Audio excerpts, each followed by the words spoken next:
Venga, vengan a mirar eso. As we brush away more dirt, something unmistakable catches the light. Oh, wait. What is that? Ah! I'm headed now to meet with a treasure hunter named Eric Schmidt. Eric's name has been in the news a lot lately. He's made some of the most recent and frankly some of the most valuable finds right here on the Treasure Coast. Eric's ship came in when he found over 2 million in gold, and it's all Spanish. In 1715, as the costly War of Secession ends, Spain is in dire financial straits, so King Philip V gathers a fleet to transport more than $1 billion worth of treasure from the New World back to Spain. One group of ships begins in Veracruz. A second group sets sail from Cartagena. Together, they're laden with the gold, silver, and jewels plundered from Spain's colonial territory. The two fleets sail to Havana and join forces in May of 1715, taking on even more riches before setting off for Spain on July 24th. But 7 days later, a violent hurricane destroys 11 of the 12 ships off the coast of Florida, killing over 1,000 sailors and scattering the treasure across the ocean floor. Despite a 3-year salvaging effort by the Spanish, only 6 of the ships were found, and only half of the fortune was recovered, leaving millions available for modern-day treasure hunters like Eric to find. Eric. Hey, how are you? Nice to meet you. I'm Josh. All right, let's do a little treasure hunt, yeah? Yeah, sure. Eric and I begin sweeping the beach with our metal detectors. So, in your mind, this is the spot. This is the spot. Why here? More gold has been found on this beach than anywhere else in the world. That's a good reason. That gold is from the 1715 fleet. Yes. If these boats sank out at sea, why look on land? Why do you look here? We're working pretty close to where the finds are being made out in the water, and these beaches have moved a lot. This could have been water where we're standing 300 years ago. For instance, let me give you an idea of what we've been finding the last few years. These 1-ounce gold coins. These are 1712 and 1711. Wow. I mean, what's incredible is how clean they are. These look like they were made yesterday. And that's how they came out of the water. Look at that. And gold shines forever. Value of these coins is what? I would say each of those coins at a conservative value is around $20,000 or $30,000. Are you 20 or 30,000 a coin? Yes. And we found about 60 of those this year. Can somebody hit Eric over the head with something heavy so we can get out of here?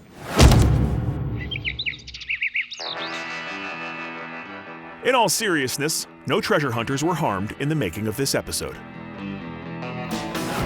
I leave Eric to find his next million in the sand and head up the coast to learn about a guy who made a fortune of his own hunting the 1715 fleet, and had a whole lot of fun doing it.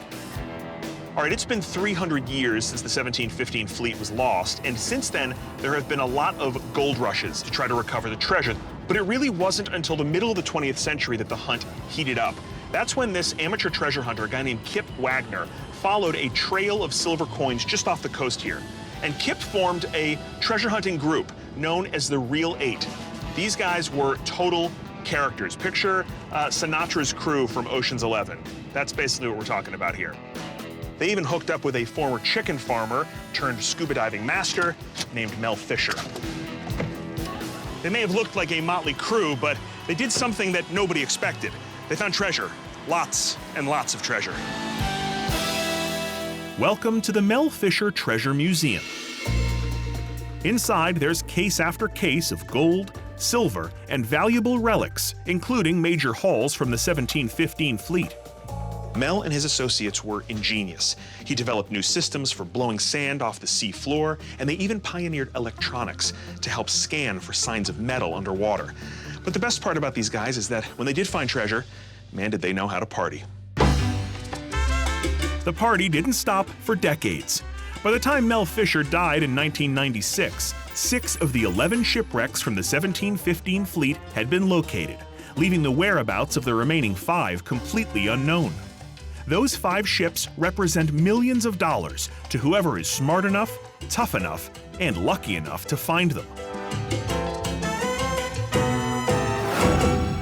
next stop is to meet with a guy named Gary Drayton. Gary is another treasure hunter down here who has had a lot of success over the years, but from what I hear, his methods are very unique.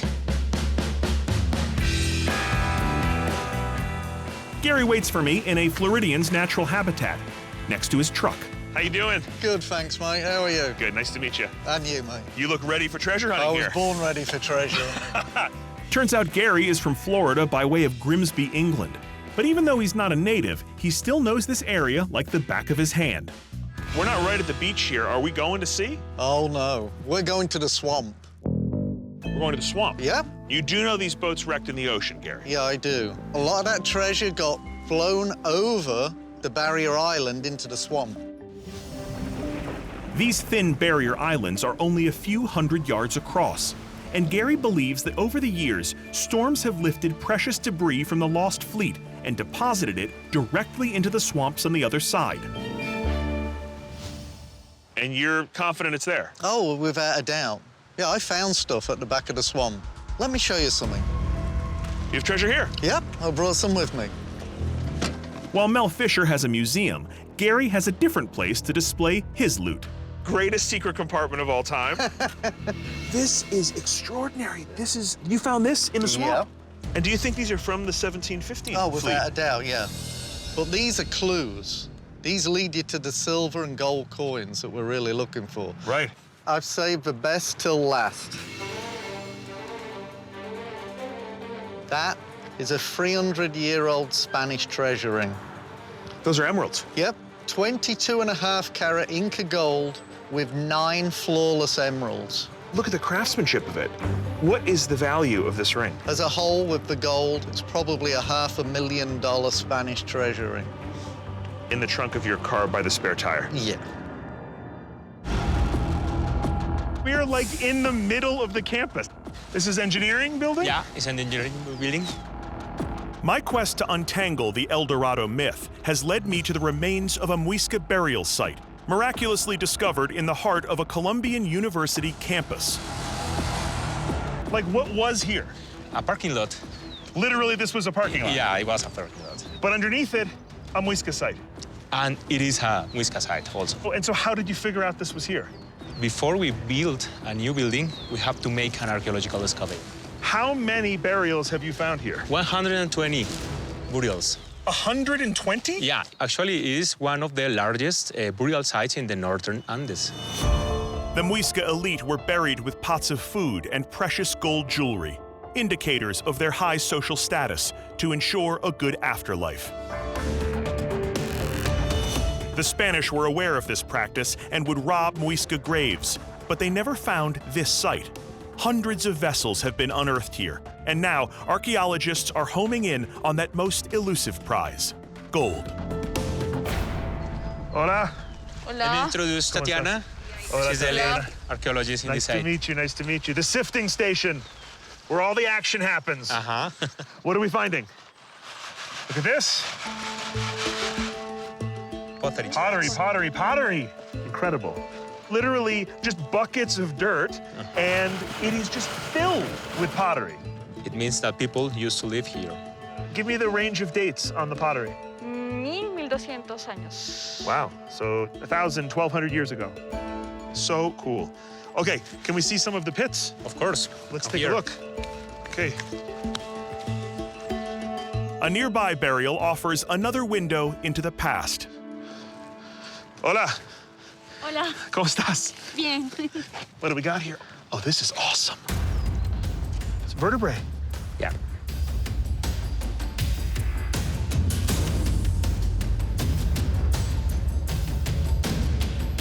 It's a long bone, yeah?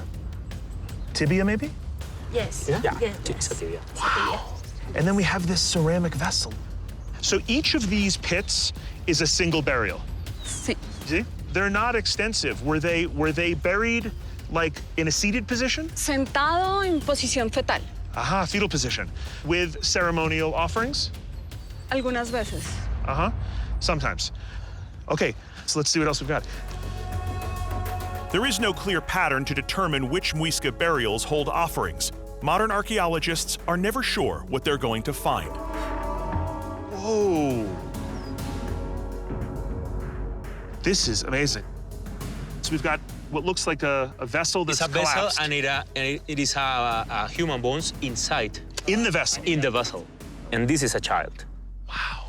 How many children's burials have you found here? 50. 50. Yeah, 50. And why so many children? It's a good question, and we are trying to figure out why. One intriguing possibility is that children were brought here for burial from neighboring villages. So maybe more evidence here that this really is a significant site, a holy place. A holy place, maybe. Finding any burial is so personal, but when you find a child's burial, it's kind of emotional, you know? I mean, such a short life. But in a way, you know, 1,000 years or more later, kind of living again in a sense and teaching us about the culture it's incredible. It's incredible. Yeah. And even though this is broken, the preservation here really is remarkable considering it was all underneath a parking lot. Yeah, it is because most of the burials have a slab. Oh, so there was like a capstone As capstone, over the top. Uh-huh. So they would have had this protective cover. Yes, actually, we have a burial that we haven't opened yet. So we are waiting for you. A stone you haven't removed. Yes, of course. Oh, can we film it? Come on. Oh, yes, this is incredible. Whatever lies inside hasn't seen the light of day in more than 1,000 years. Ah, here. This is awesome. Wow, okay, so do we lift, do we flip? Do we flip? We flip, okay. Are you ready? 1, 2, 2, 3.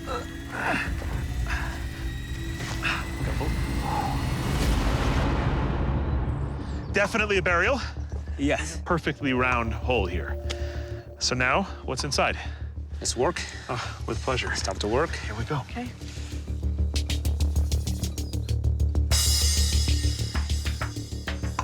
Here. Oh, right here. Oh, Be careful. right here, look. Here, look. Yeah, it's a hole, and Is it ceramic? no, it's a skull. It's a skull, look at that. That is a skull. Yeah. Can I have a brush? definitely. The skull is perfectly preserved, having been protected by its capstone. And until recently, a parking lot. Look at this. More skull. Oh, No, it's not the that's a skull. vessel. It's a vessel. It is, that's ceramic, look at that. Is that intact? Maybe. Absolutely incredible.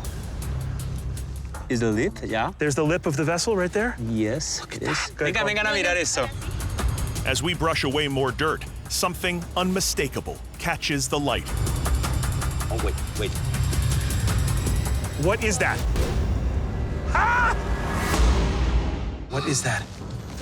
Sort of. Yeah. It's gold? It's gold. It's gold. Yeah. It's a piece of gold. Unbelievable. Look at this. This is incredible. It's gold and copper, yeah? Yeah, it's tumbaga. That is unbelievable. Tumbaga is a copper and gold alloy made by the Muisca.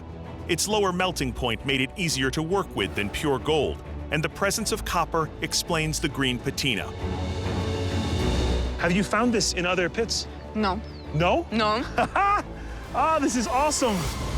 We carefully remove more soil from around the skull. Ah, this is incredible. There's more, 2 more. Another here? Yep. So 1, 2, 3, 4, 5. What do you think? I think it's a necklace.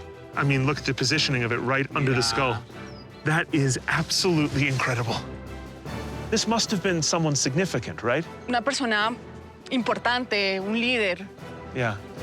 Finally, after hours of painstaking brushing, more. Yeah. Get out of here!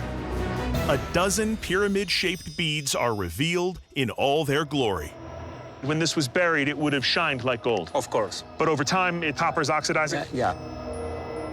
And is most of the Muisca gold like this? In most of the cases, yes. It's so fascinating because when we think of the myth of El Dorado and the Spanish obsession with the Muisca gold, we think of pure gold, but it really wasn't.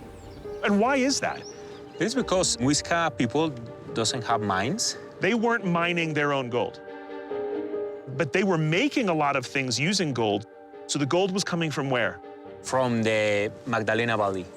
They were trading for it? Yeah, And what would the Muisca use to trade for gold? salt. Salt. They used to trade gold by doing salt. Salt was as valuable as gold. Yeah, in some cases more. This is a stunning revelation. The Muisca didn't build a golden city or even a gold mine. In fact, they were known to other Colombian cultures as the Salt People. They used their expansive trade network to barter for gold and developed sophisticated metallurgy to transform this rare and precious resource into gifts for their gods. You know, it's so funny because the Spanish think that the Muisca have endless gold. In reality, they have salt. We have this legend of El Dorado that is larger than life. You know, entire cities made of gold. But here is El Dorado. This is the reality. Thank you so much. You're welcome. Are there more of these around? Are there more stones we should be turning over? Yeah. I have gold fever now. This moldering journal from World War II may contain the location of hundreds of tons of stolen gold. So this whole thing is the diary down here. That's correct, yeah. Okay, I have a million questions. To start with, who wrote this? So it has been written by a highly ranked officer of Waffen SS under pseudonym Michaelis. The Schutzstaffel, or SS, were the paramilitary wing of the Nazi Party, led by Heinrich Himmler, one of the chief architects of the Holocaust. The SS was part combat brigade, part state police, a cadre of true Nazi believers who enforced the genocidal policies of Hitler and Himmler with religious fervor. If this diary was written by a high-ranking SS officer, he may well have had intimate knowledge of Nazi secrets and the fate of plundered treasures.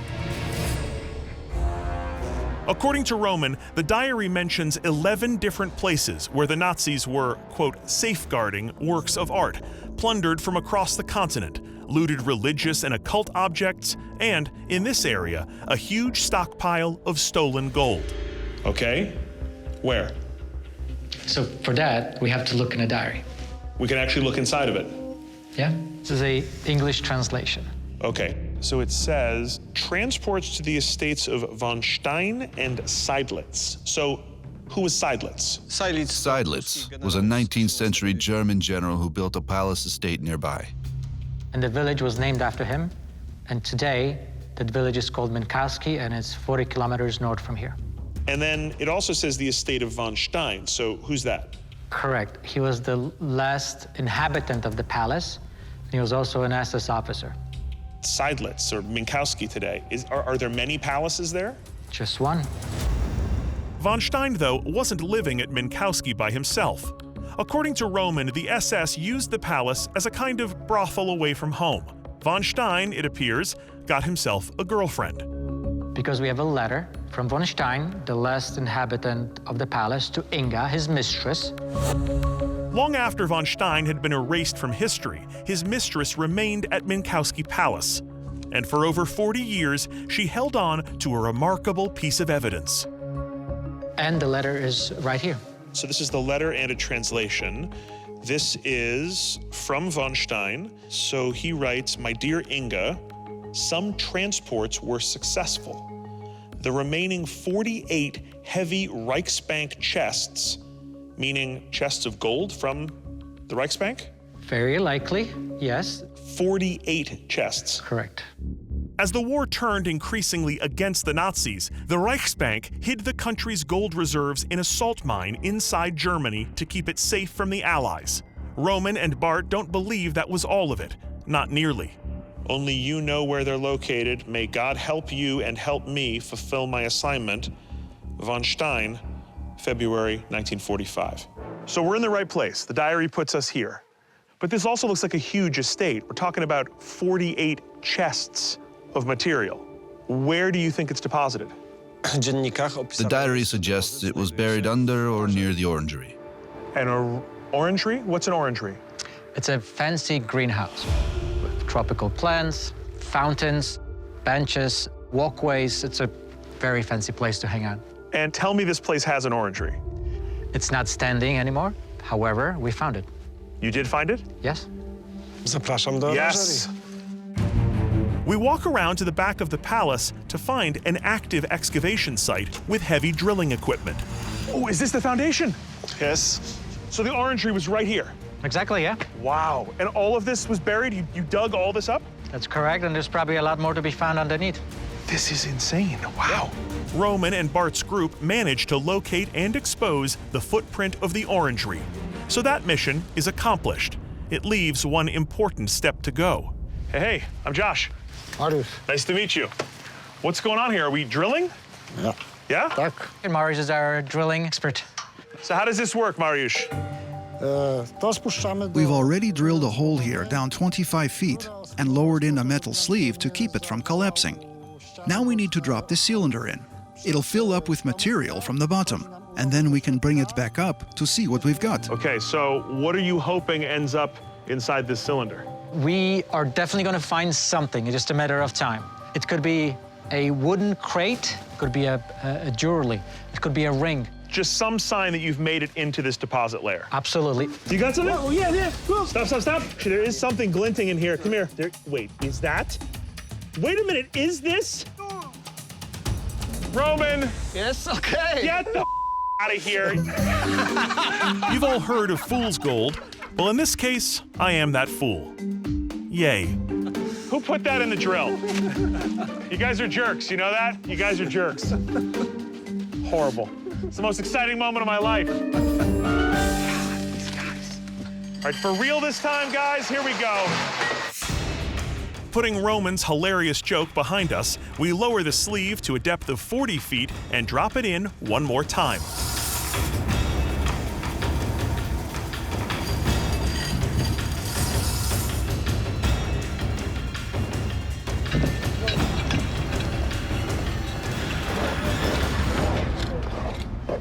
Kind of a different layer we're getting into here, some stones.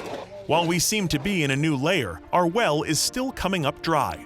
So while Roman and the drill team continue the dig, Bart leads me into the woods behind Minkowski. Since the diary mentions the orangery and the palace's expansive grounds, we're metal detecting to find anything that could confirm the diary's story.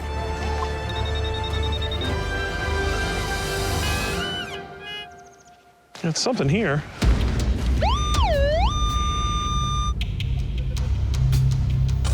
We put shovel to dirt to see what the detector has found.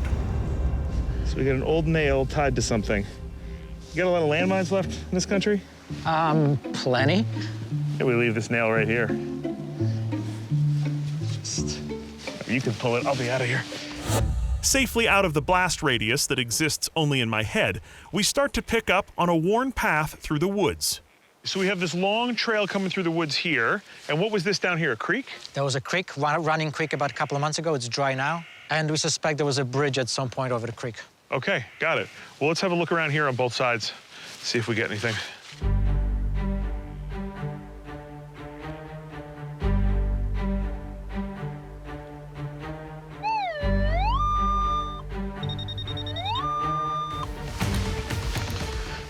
It's a really ferrous hit. It feels like it could be iron or something.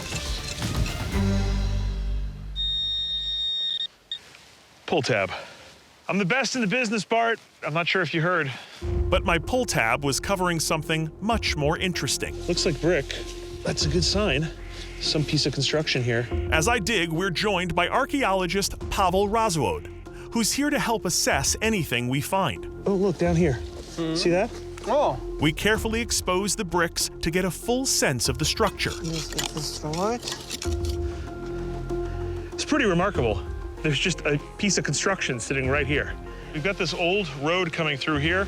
What do you think, part of a wall or a gatehouse, maybe? Yes, it can be a wall. Finding it is miraculous. You did a fantastic job. Well, a new piece of history. I like that. All right, let's keep looking. We continue scanning the property, but as the day lengthens, neither we nor the drill team has found anything described in the diary. Bart and I take stock. This property has just such an incredible past. In terms of the treasure, you feel confident it's here? Yeah, very confident. So when Roman starts screaming from that tent, you're gonna call me, right? Sure, yeah, on a speed dial. On a speed dial, I like that. All right, ma'am. Thanks so much, this was awesome.